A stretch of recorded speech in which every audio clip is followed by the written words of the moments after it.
So already in this lesson we've talked about graphing sine and cosine. We've also talked about secant and cosecant as reciprocal functions. The final two trig functions out of our 6 are tangent and cotangent. So when I look at tangent, it's important to understand that there will be vertical asymptotes, mainly because the tangent of a function, tangent of something is going to always be the sine over the cosine. So wherever my cosine function, again, is equal to 0, that would give my function something undefined, and therefore making a vertical asymptote. So it's important to understand that as we're talking about tangent, it's always increasing. The parent function is always increasing right of the origin.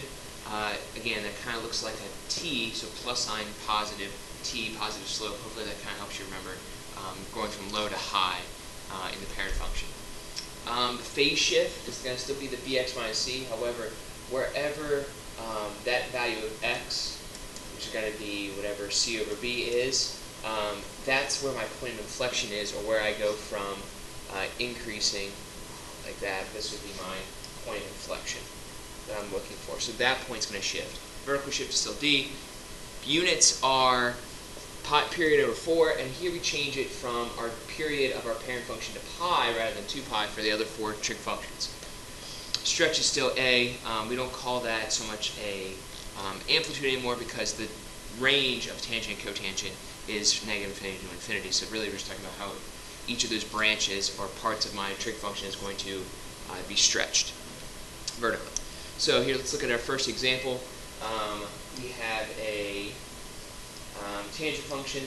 It looks like it's got a negative a value. So again, when I stretch that, it's going to be the absolute value of 2, which is going to be negative 2, which is 2. And because it's negative, this graph will flip.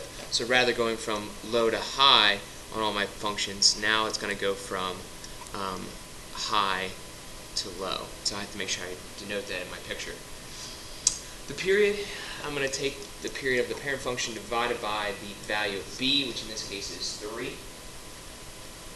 So I'm going to divide pi by 3, and that gives me pi over 3 as my period. My unit, I'm going to divide that period by 4, or I'm going to multiply it by its reciprocal 1/4. So here this makes my period, or my unit, sorry, pi over 12. So I'm going to go ahead and mark those units down. Pi over 12. 2 pi over 12 is really pi over 6. 3 pi over 12 is really pi over 4. And 4 pi over 12 is really pi over 3. So here I have a negative pi over 12. And those are my units. There's my period.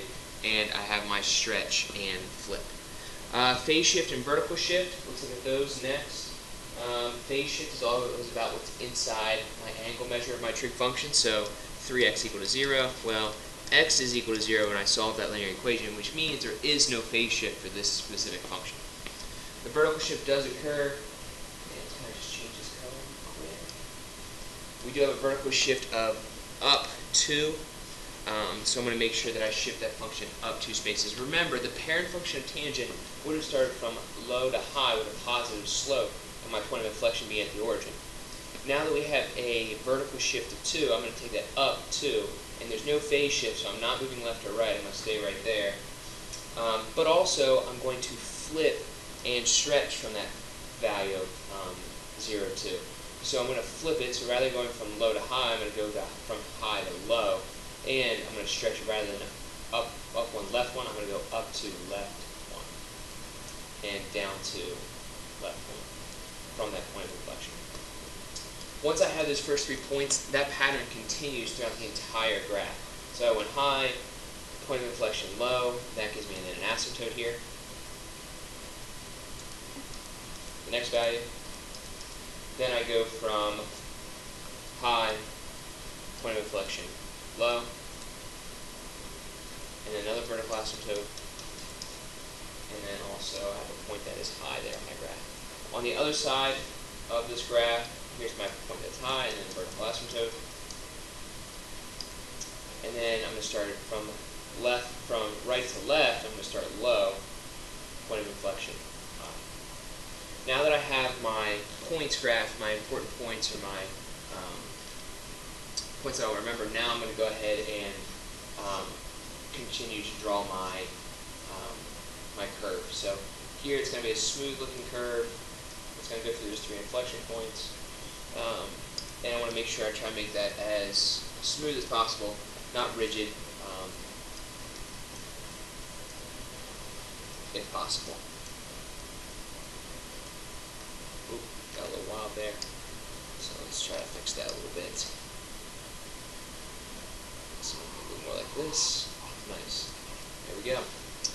So there is my tangent function given the certain phase shift, vertical shift, and the stretch. You can practice number 6 on your own. Go ahead and pause the video and try that if you'd like. Just make sure we get that. And then go ahead and let's look at cotangent. If I'm looking at a cotangent function, where tangent had a POI or point of inflection at the origin, here I have something where I have an asymptote at my origin. So I want to notice that the function is going to be decreasing or negative slope.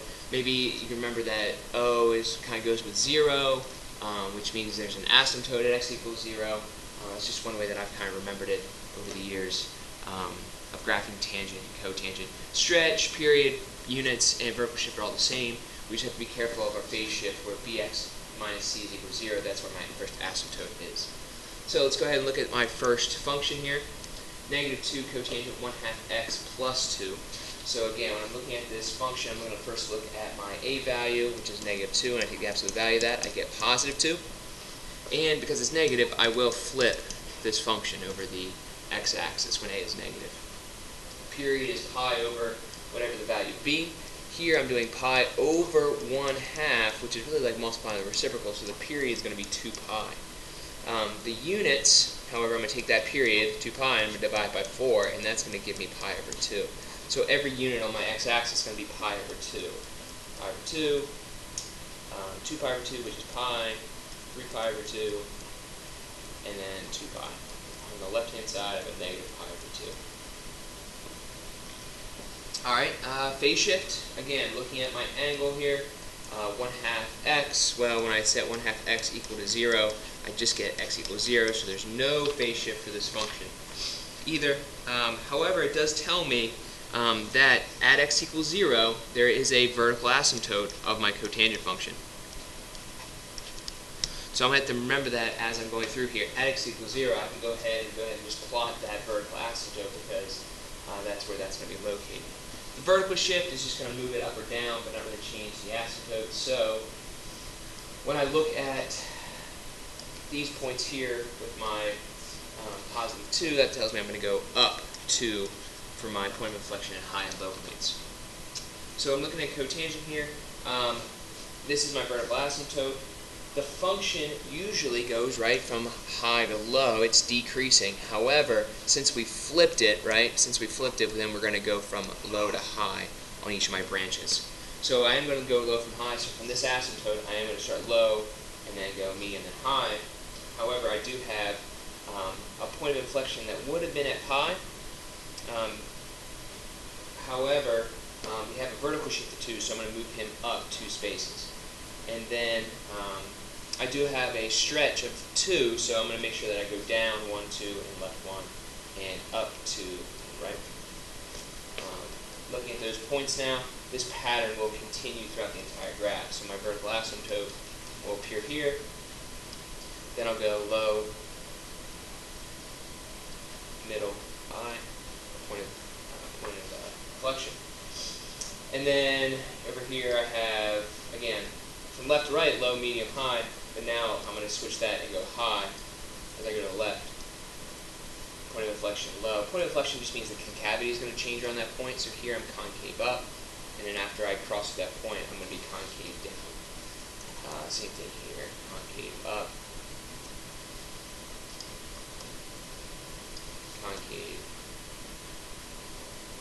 up, and then concave down.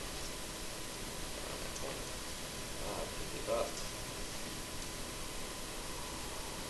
Down, I got the vertical asymptote I got to apply here. And that's really it for that function. We just want to make sure we graph every little piece of it. So I do have another point that's sitting right here. So I just want to graph that as well.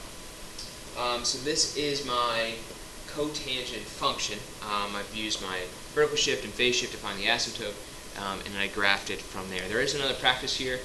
Once you finish all three of the videos, go ahead and move on to other parts of notes, read the directions carefully, and see if you can work backwards here and going from a graph back to the original function. Alright, that's it.